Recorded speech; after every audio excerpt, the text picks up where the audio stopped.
Okay, we have our new floating raft beds that are almost done, or almost plumbed in.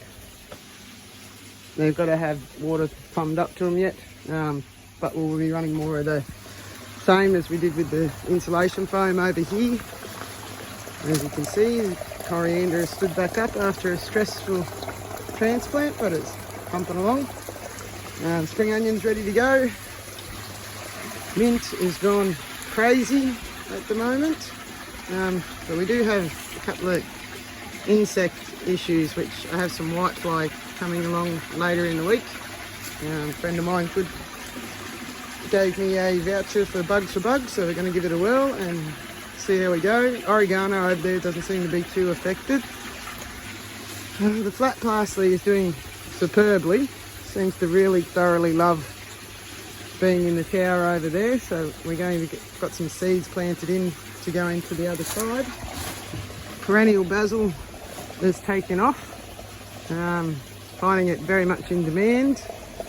Rosemary bed doing quite well. We've had a couple of shock from the transplants, but the other ones seem to be handling it quite okay. I'm finding the littler the plant, the better they handle the transfer. The bigger the plant, the more problems we have. Been having trouble with this bed with proper siphon engaging, which often causes this to be flooded. The sage are growing fairly slowly. Now, over here is our best growth rates. Our corianders, all our parsleys, all our thyme. Now we have been harvesting, as you can see. There'll be a few chopped varieties.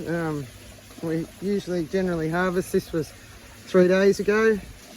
This was 10 days ago. So we can get a continual harvest just by constantly cutting back. And our duckweed pond is doing superb. And our water heater's working well. It's keeping the water at 20 degrees. And in here are all our new seeds ready to go in. Okay, today's adventure is another what not to do in aquaponics. As you can see, we have put all the beds together, we plumbed them all in, we're filling them all up with water, and probably looks alright on the video, but when you get up close we have a few issues with things not running correctly, like developing leaks, because someone forgot to elastic up that little hole down there I put in there when I was putting it all together. So I will drain all that out and start again. Also, leveling off your beds. When you do every corner except the one you're supposed to, you end up with this problem. So I'll have to drain all that out and repair that one as well. This bed we got perfect, so 1 out of 4. It's not too bad, but I wouldn't bet on those odds. This one, we had a leak at the front of the bed, which we since had to patch up as well. So we will re-plumb away and try again.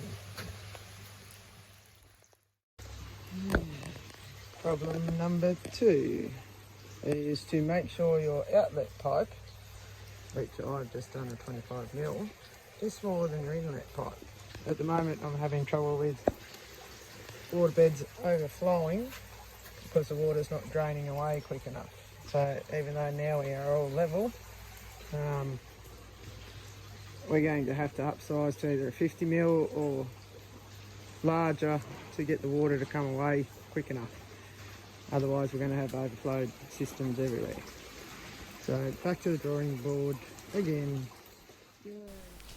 Okay, now we have it installed a 90mm from a 50mm outlet, purely because I only have 50mm uni seals, into a 90mm that runs all the way back down there towards the sump. Now the water is draining away really well. I've installed the air stones, 1 air stone per bed. It runs into the middle of each bed to keep it oxygenated and keeps the air flowing, so we don't end up with anaerobic zones down there. So all the roots will get the proper oxygen they need and grow according to plans, best plans. We planted some out, still have this bed yet to go, but as officially you can say the beds are online. Now, worried about temperature losses through this pipe that runs all the way back down. It does go back to a 50mm back into the sump, purely again for the uniseal size. So okay, now we've insulated.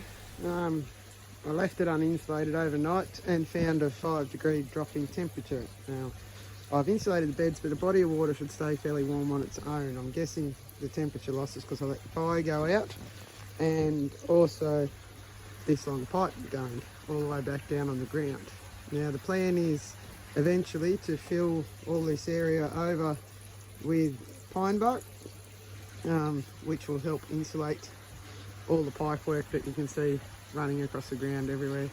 Anyway, but I've left one section open on the bed, hoping that the fire will help adjust the temperature and keep it that way, and the insulation will help hold the rest of the temperature in.